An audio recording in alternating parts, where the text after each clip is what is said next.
Welcome to De-Stress Your Business, the podcast where we show you how to get incredible results in your business without constant stress. I'm Alexis Kingsbury, a serial entrepreneur and founder at Air Manual, and I'm joined by my co-founder and co-host, Paddy Mann. Good morning, Paddy. Good morning. Good morning. So on yesterday's episode, we looked at how regular team meetings can help you and your team to move faster with less stress. Today, we're going to go a little bit deeper and talk about the ideal agenda for a really effective team meeting. So let's start off, Paddy, with what led to the current meeting agendas that we're using in our businesses, Air Manual and Spider Gap, today. You know, what caused us to even approach this and end up with the agendas we've got? Cool, great question, and I guess it all starts with being at a point where we, we had meetings which weren't working for us, and I think, as I shared yesterday, partly we weren't having enough meetings. We didn't have the meetings in the diary, and partly we worried about putting more meetings in the diary because the meetings we were having, we weren't feeling confident that putting more meetings would lead to us as a team moving faster. We assumed the opposite, which is that putting any more interruptions in our day would simply slow us down and be counterproductive. I think it was about 5 years ago where we found a few books actually about the same time. We were reading, there's a great book by Vern Harnish. Vern Harnish, yeah, Scaling Up. Yeah. And another book by Gino Wickman called Traction, and they talk a lot about how to get your teams working well and go deep on meetings and your meeting rhythm. So the kind of, they call meeting rhythm as in the series of meetings that you should be having over time, which feels a bit like a drumbeat when you have regular meetings at regular intervals. And they provided a structure. And so we took the structure from Traction for our executive meetings, and it was called the Level 10 meeting. And it was a real starting point as to turning our meetings into something really focused on tackling issues, which we've been talking a lot about this week, and also brought a lot of other big kind of tweaks to how we were doing meetings, which made a huge difference. There's a reason that they call it the Level 10 meeting, is because they're talking about it being an incredible meeting that you can have for your exec team. But it wasn't just that led to where we are now. We've also taken a lot of influence from the way that we do development meetings. In our software development, we have been using agile methodologies for a long time. We use an approach called Scrum, and that has a recurring meeting rhythm and also has some great bits which we've lent on, particularly something called a retrospective, which has been really useful. And then over time, what we've discovered is that the agile meetings that we have in development, the really good bits of that actually can work across all teams, and the really good bits from the Level 10 meetings that we're having exec could work across all teams. And what we've come up with is almost a formula for a meeting structure that works really well in every meeting. And I'm talking every meeting. We're using it, the same structure in sales, marketing, finance, data security, software development, exec, and it works a treat. Yeah, I love that. And it makes me think of previously to us implementing this sort of kind of structure. I remember that the frustration that we had and the I guess the stress point was around that feeling of we have, because it's not like we're having terrible meetings before we put in this agenda, but I seem to remember it felt like we're doing a lot of planning and thinking and reflecting and not really getting time to do any doing. And it felt almost like we were going from meeting to meeting with more discussions and more plans, and then getting to the following meeting and still feeling like we hadn't progressed some of those things or hadn't removed some of those blockers. And I think also we sometimes felt like we'd have a meeting that at the time felt like, oh yeah, well, we're having some good discussion, like, you know, we're not short of things to talk about. But then on reflection, we'd come out the meeting and go, why did we spend so much time talking about X? You know, the real issue is Y and Z, and we didn't even get onto those. And so I feel like that created a lot of stress in the business for us and for the team, where you just feel like you're not making progress. You're spinning your wheels. You're coming up with plans, but with no time to execute on them. So as you say, we ended up implementing a different approach. And yesterday, in our previous session, we talked about what team meetings you need in place, and particularly two of them that we talked about were the kind of weekly team meeting, or every 2 weeks, but also the daily meeting. So, what's the agenda that you'd recommend people have, and indeed, that we essentially have in our meetings? What's the ideal agenda for each of those meetings? Let's start off with the team meeting, which is normally either weekly or every 2 weeks. Cool. I think that's a good place to start. Over time, you're going to want your quarterly meetings, and it's good to have those longer term goals. But it's really the bi-weekly, weekly, or weekly meetings which really keep the engine running and keep us focused as we go through periods and learn more about the objectives that we're trying to achieve. Yeah. I'll give you the very high level one, and then I'll take it a slightly lower level to kind of describe why each of those items are in there. So high level, we'll have a check-in, which is maximum 5 minutes, wins 5 minutes. And this is, I should say, for a 90-minute meeting. So check-in, maximum 5 minutes, wins 5 minutes, status updates 10 minutes, and that's quite a big one, keeping it down to 10 minutes. Retrospective, 10 minutes. Agree new goals, 15 minutes. Tackle issues, 40 minutes, that's almost half the meeting, and recap, 5 minutes. So Yeah. let me... Break each of those down for us, because I think to start at a high level in terms of what does that tell us? The first thing that stands out is there's a lot of time spent on the tackling issues. Like, as you say, 40 minutes out of the 90 that's spent on tackling issues, and in some meetings, I think that we even aim for more like 60 in some cases. Like, most of the time is spent there. But let's oddly enough, let's start with those other areas, because I think a lot of people struggle with, how am I going to make so much time for us to actually do the doing, and solving issues? How do I reduce the amount of time that we spend on status updates and reflecting and agreeing new goals and so on? So take us through each of those areas. What will be in it, and how do you keep it so short? Cool. Okay, well, I'm going to start the check-in. And check-in's a funny one, because essentially you're just being human. You're talking to the other people and just seeing if it's been a weekend, how are you doing? What's been going on? Everyone okay? And I think a lot of us will have experienced at some point a meeting where the check-in is something that takes 30 to 55 minutes of a 60-minute meeting. I have a particular client in the history where this was almost inevitable, and if we were there, we would take actions, but we certainly saw that could be the case when he was having his own team meetings. It would be a lot of social conversation. So the opposite is, you think, wait a minute, we don't need that social conversation. That could happen at the water cooler or whatever. So why do you even have a check-in? I'll say, actually, it's important because people can be coming into that meeting from a range of situations. They might be really stressed about a phone call that they've just had. There's some kind of grenade that they need to share, and that could be a work one, or it could be a situation from home. And let's say they've had a rough weekend, and the kids are sick, and they are stressed to the eyeballs. They just need a moment where they can share it, and you can acknowledge it and go, okay, I need to behave appropriately given that scenario. I might even need to take it down as an issue to talk about how we can support you as a team. Now, we've seen this work and be really important in our meetings. I'll just back it up, because there's another great book called The $1 Billion Coach, and it's about a guy called Bill Campbell, and he was supporting the execs at Google and Apple and most of the other big Silicon Valley players.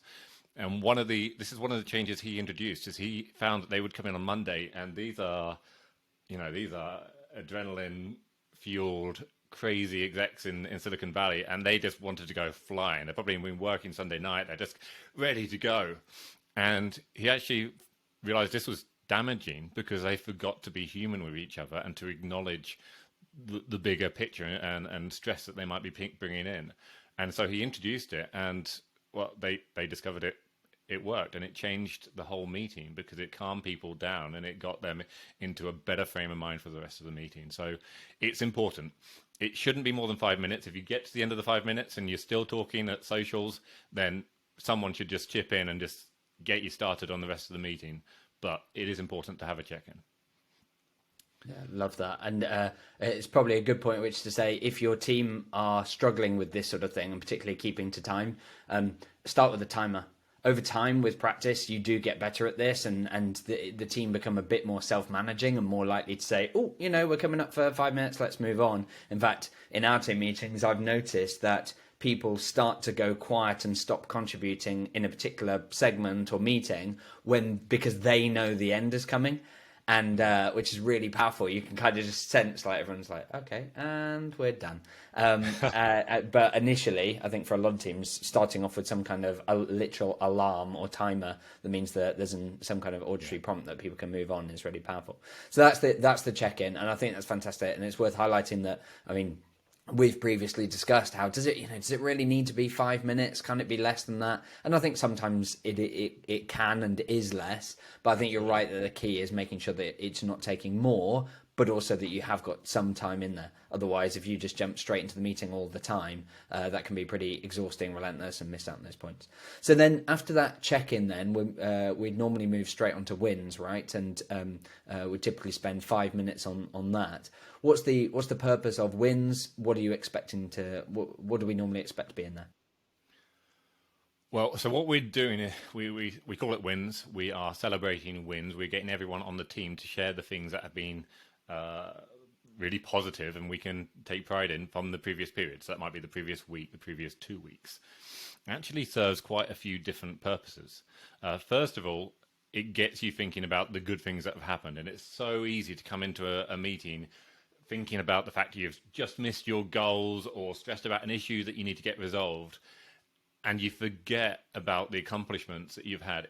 And what I've always kind of been coaching my team to do is, even when it feels like you've done nothing because feels like you've made no progress, that's almost never ever the case, because you've been spending your time doing something and something else has come up and blocked you and taken up your time.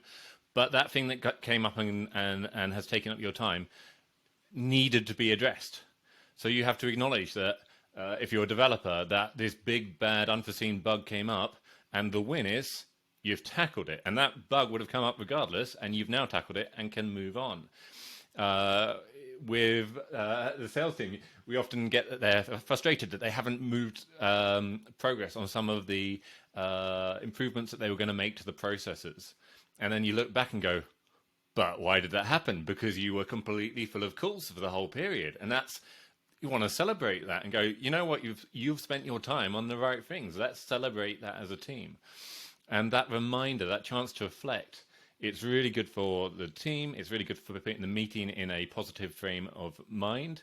It's really good for everyone's mental health, because some people really struggle to acknowledge that they are doing positive things when they just look at the previous 2 weeks, that they feel like they're stalling. And it's actually a secondary benefit is it's a moment to start collaborating and have a collaborative session on the call. So it's very easy to start a lot of calls, but with a lot of telling and sharing from the leadership. And instead, from the get-go, we're getting everyone involved in sharing. Now, I'd say actually here we've got an advantage that we work remotely. So what we do is we have a shared document and everyone just brain dumps it out. And I'm expecting to see at least one win from everyone, and frankly, 3, 4, 5 or more wins from everyone. Early on, you might need to give a bit of coaching and help anyone that doesn't get at least one win out.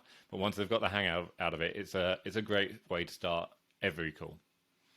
Yeah, agreed. And it's interesting. I've often seen that initially, at that point that you make around, they may need some coaching. Like initially, I've seen team members think, oh, everyone else has got such amazing wins, and so they hold back from sharing. And often it just requires that encouragement to say, actually, all the wins are relative to what you're doing, and you look at other people's wins and go, oh, that's amazing. But then when you share your wins, even if they're, sometimes that we can sometimes refer to like geeky wins, where it's like, oh, I was working on this bit of code or this spreadsheet or whatever it was, and I finally got it working or something. Like, people love that. People love the fact that you're sharing like achievements that you've had and what you've been working on that otherwise they wouldn't get visibility of. And so I think it is really important to encourage everyone to be shown those wins. And I've got we've got a business coach and mentor who's actually then later become a client in Dan Bradbury, where I remember learning from him that he essentially starts every meeting with positive focus, which similar thing, right? It's not just about celebrating achievements, but also getting people's head around and focusing on the positive, because often in team meetings and things there's so much of it is going to be around what didn't go as well as you'd like and what could be improved and what do we need to do next, rather than taking that moment and getting in a positive frame of mind. So absolutely love that. So after wins, with spending 5 minutes on that, so in total now 10 minutes into a 90-minute team meeting, we'll next go on to status updates. And this is what I think is one of the trickiest that people find to keep down to 10 minutes. So what would you expect to be in status updates, and how do people keep it down to 10 minutes? Good questions. So status updates, we want to get everyone on the team in sync with where we're at. And there's basically two places where we'd be looking.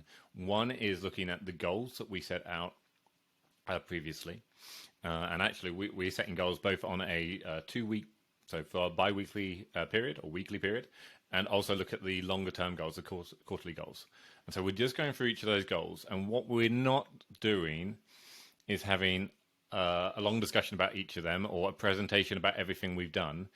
The key piece of information, and this was a gem that came out of Traction, is just to say, is it on track or off track? Now, if people have just a question to check their understanding of where it's at, then that's fine. You can chuck in a quick question. If they've got a bigger concern about it, then that becomes an issue that can be talked about later. What you don't want to do is start derailing this section by getting deep on, oh, we're off in this goal. Let's work out why that is. Why? Well, firstly, all the other sections of the meeting are going to get squashed, and you're going to run out of time before you've set your goals, and everyone's going to hate that. Also, it means that you are immediately deciding that this one thing, which happens to be the last thing that came out of your mouth, is the most important thing and uses up all the time. As we'll come on to later, what works better is to wait till the end, have a section which is focused on issues, and then you can prioritize it and go, now we've got the full picture, not just the last thing that came out of my mouth. Is it still the most important thing to really spend time on and talk about? And that's huge. So you got your goals, and I said both from the week and from the quarter, and just getting a quick status update on that. That'll take a few minutes. And then we also have dashboards, so team dashboards, and those are where we look at all the metrics which essentially they give us a red flag if anything's off. So in marketing, we want to see whether the number of demos has stayed where we expect it, or whether it's gone massively down, which means it should be an issue for later, or massively up, which means it may still be an issue for later because we want to know why. In development, we want to keep an eye on how much time, whether actually a metric we do in development is how many 3-hour periods of time are the engineers getting to focus on engineering, because if they are not protecting their time and getting those moments done, we know that it hurts everything else. And so we have different metrics at the different teams, no more than 20. It needs to be the top ones and not a 500 metric dashboard. And we're using the just conditional formatting in Excel to highlight when things are off where we'd expect them to be, and then it becomes an issue. So as a result, we're reviewing goals, reviewing the dashboard, stopping discussions. Yes, clarifying questions, okay, but issues go down to the issue section for later in the meeting. Yeah, I love that. And I think one other thing to highlight is that when we talk about the dashboard, often, as you've outlined, like KPIs tend to be a focus there, but also we'd be reviewing our process dashboard there, right? Like, which we'll cover more in detail on a separate episode at some point, I'm sure. But essentially is a list of here's the processes, particularly recurring tasks that need to be done on a regular basis, whether it's daily, weekly, fortnightly, monthly, quarterly, annually, whatever, when it was last done, when it's therefore next due, and therefore allows us to quickly identify what are the things that aren't getting done. And it makes it really easy for us to see okay, here's maybe a whole raft of stuff relating to, I don't know, maybe in the finance team, maybe it's relating to banking because the person's responsible for banking has been on holiday or has got snowed under. And so that allows us to say, okay, instead, and still drop it down as an issue, not then immediately go into it, but instead capture, okay, we've got these particular processes or this area of responsibility. It looks like we're overdue on some of those actions, so that you can kind of pick that up. Because I think that's an area that a lot of businesses struggle with is, even if they've got the KPIs, which to some extent is often measuring the outcome of what you're doing. Sometimes it's having that clarity of, are we doing the input of what we're doing on a regular enough basis? Are we getting our podcast episodes released and published and promoted? Are we following chasing payments of customers to make sure that our cash flow is good? All those sorts of good stuff that needs to be happening on a regular basis, but is difficult for a team to immediately know what's going on and so on. We call it our process dashboard, but you could also think of it as basically being it flags dropped balls.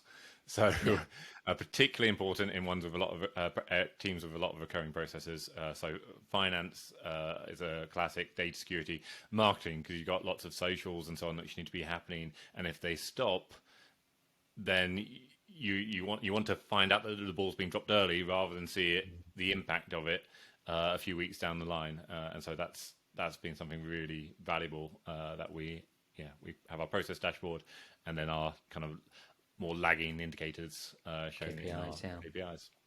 Fantastic. So we've covered status updates. So 10 minutes, really quickly, on track, off track, drop balls, drop down some issues to discuss. Next, it's then the retrospective for 10 minutes. What will be in there? So the retrospective is a concept that we take out of Scrum, the software development agile methodology, and it's a time to reflect as a team on where there are opportunities to improve. And there's a few ways you can run it, but we tend to ask a few questions, actually 4 questions. So are we happy with progress? So get everyone just to share, regardless of whether or not you've hit the goals or not, do we feel happy with the progress that we made over the last 2 weeks? Or did it really feel like we stalled? Or are we ecstatic with the progress we made, even though we missed the goals because of some of the great things that happened? How could we have made a bigger impact?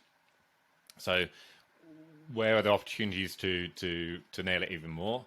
What's risking our future plans? So for the goals that we're looking forward to try and achieve, what's going to knock us by the wayside? And where are tools and processes slowing us down? And we're doing this as a collaborative session before we get into issues, because when we get into issues, it's all the things that have already been identified and raised by people, either before the meeting or in the meeting.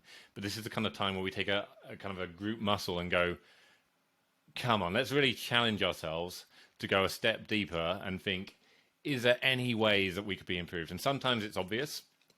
Sometimes you go, yeah, you know what, these podcasts are not working or whatever, and you dive deep on that. And sometimes it's not. What you really want to do is really encourage everyone on the team to take part, because it's often the offhand comments from more junior team members which lead to the biggest discussions and best outcomes from this section.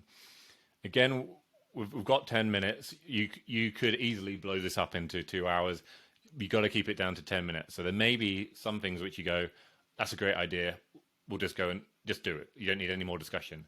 But for the ones where you go, you know what, we've uncovered something here which does need more discussion and we haven't got time in the retrospective, then that goes down as an issue, and you can then prioritize it later in the call against all the other issues. Fantastic. Love that. Yeah, and I think that's been really powerful for us to, as you say, dip into those things that are holding us back. So once we've done that, so to recap, we've done the check-in, we've done the wins, we've done the status updates, we've done that retrospective.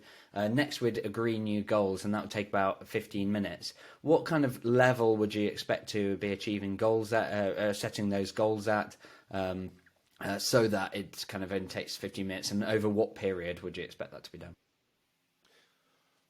Cool. I would say that as the facilitator, this can be one of the more challenging parts of the call, because you are essentially setting out the focus for your team for the next 2 weeks. You want to make sure that it lands. As a team lead, this is the one section that I would put more time into preparing for up front, and I often basically have a draft copy of what I think the goals should probably be as a starting point for conversation.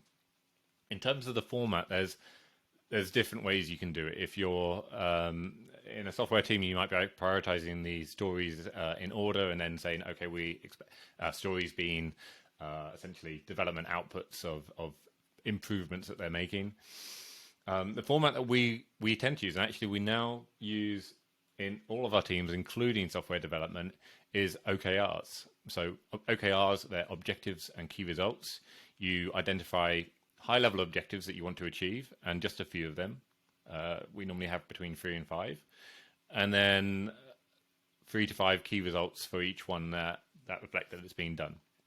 So an objective for us might be that we need to launch the podcast, and some of the key results might be setting that up on a podcast publishing platform, making sure that we are doing all the work we need to do with our friends, family, and so on to promote it, that we've engaged influencers, and so on and so forth.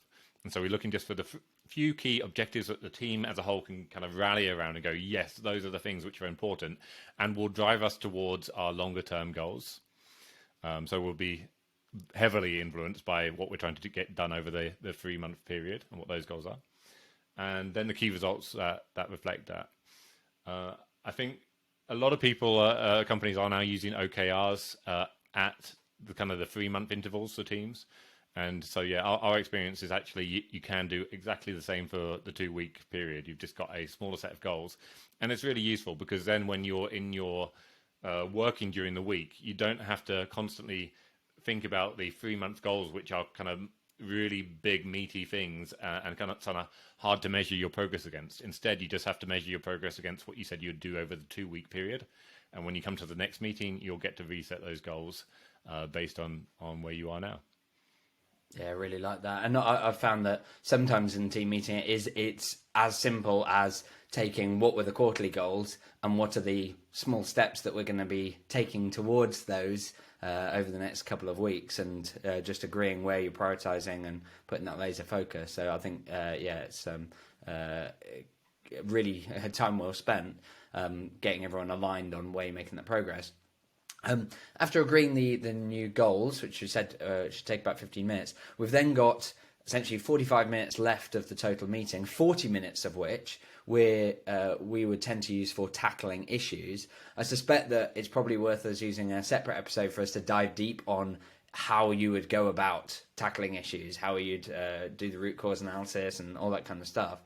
We've talked a bit about before in previous episodes about the importance of having some way of managing and solving issues. Is there anything else that we should cover right now before we kind of move on to the end of that meeting and so on? No, I think so. At a high level, particularly for people that haven't listened to some of the earlier episodes, what we are doing here is we've got an issue list. It is a long, potentially normally for us, a very long list of issues. Some of them have been raised before the meeting. So we tried to have a shared document that both people in the team and outside the team can add issues to, and some of which will have been raised during the meeting as you've gone through each of those sections.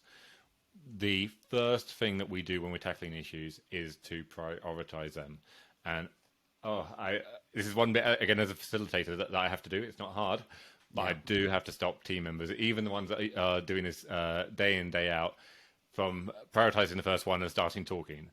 You've got to get the first few prioritized and make sure everyone on the team is happy with the prioritization, because unless you've raised every single issue yourself, you do not know the context of all of the different issues, and you need the team to have that chance to go, actually, I think this one needs to come higher. Once you've got the top few, you work through them, and sometimes you'll get to fully fix an issue. Sometimes you'll identify that something needs to be a goal, and you might go back and tweak your goals. Sometimes you'll have a small next step to take it forward. So perhaps you've got a development bug in it. We're just going to try and diagnose it, and we're going to time box it. But you agree the next action that's going to happen, so that over time your issues get permanently fixed.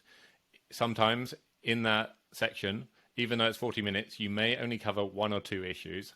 And as long as you've prioritized them and agreed as a team that you were focused on the most important issues, that's not just fine. That is excellent. That's how it's meant to be, because that's how the biggest issues get fixed.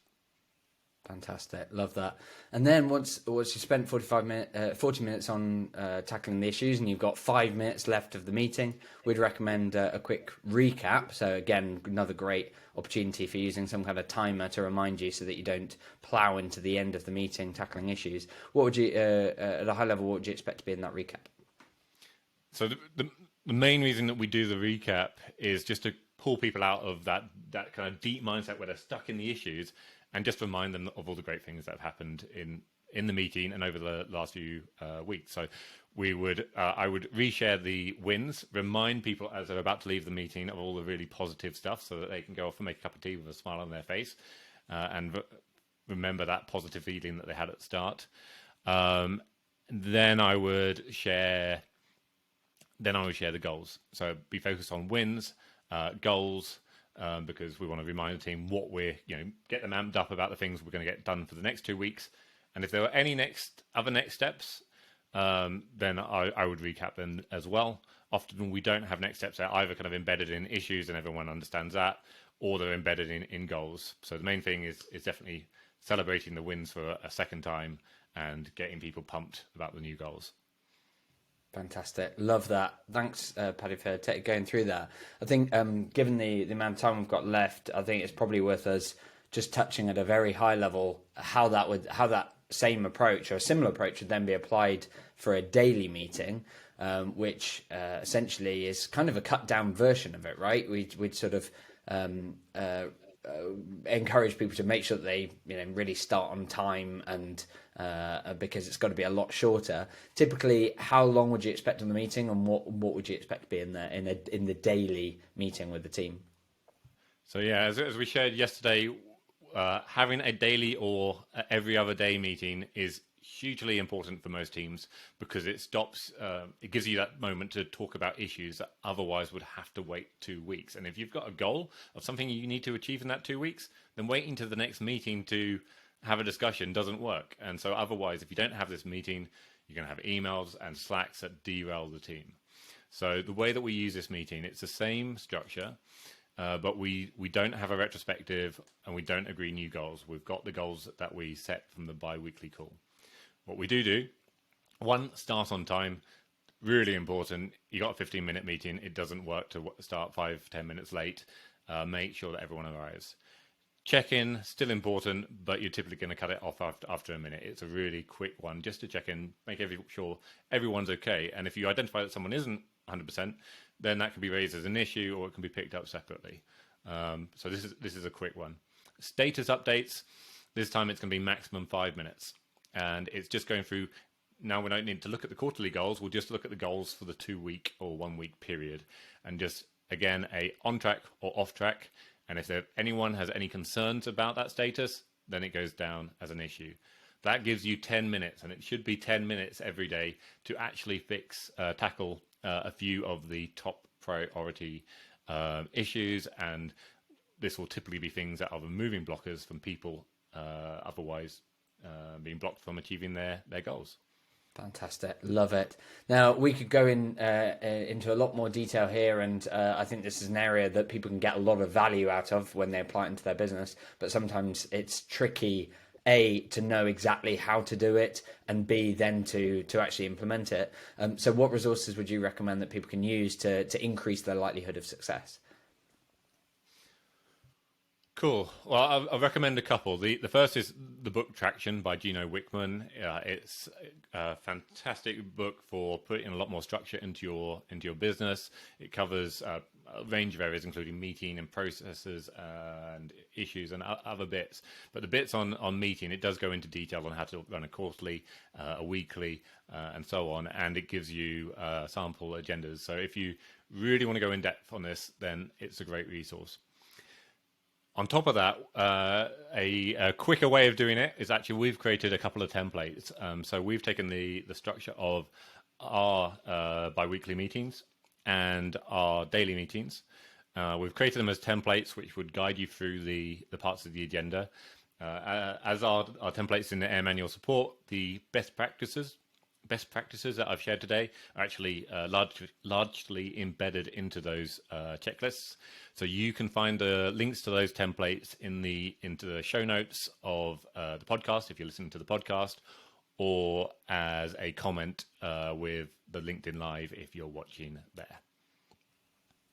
Yeah, I love that. And I think it's worth highlighting that because we shared them as examples in Air Manual, they are interactive checklists that you can literally tick off and follow with the team live in the session to make sure that you cover the agenda in the right way and that you're keeping it to time and so on.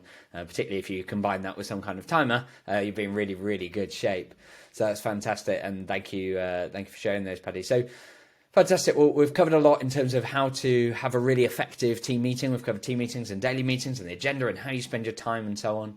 And as regular listeners will know, we run a very regular, normally weekly webinar in which we cover, essentially provide a bit of a wider approach to all of this, bringing together a lot of what you've heard in some of these episodes so that ultimately that you can free up 15 plus hours per week of your time and remove the constant stress of running a business without slowing down growth. And we cover in that, we cover a variety of things, including, for example, the process dashboard, what that is, how to apply it in your business and so on. So you can find out more and register for that webinar at www.airmanual.co/webinar.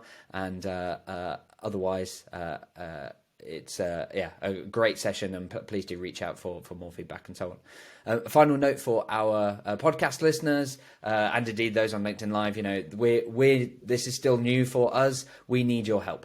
If you found the content valuable today, then please take a minute to leave a review or add a comment or reshare it with your network. Would really, really appreciate that. That'll help us to get the podcast more visibility and ultimately help more people. Would really, really appreciate that. So please do that. Otherwise, until next time, have fun.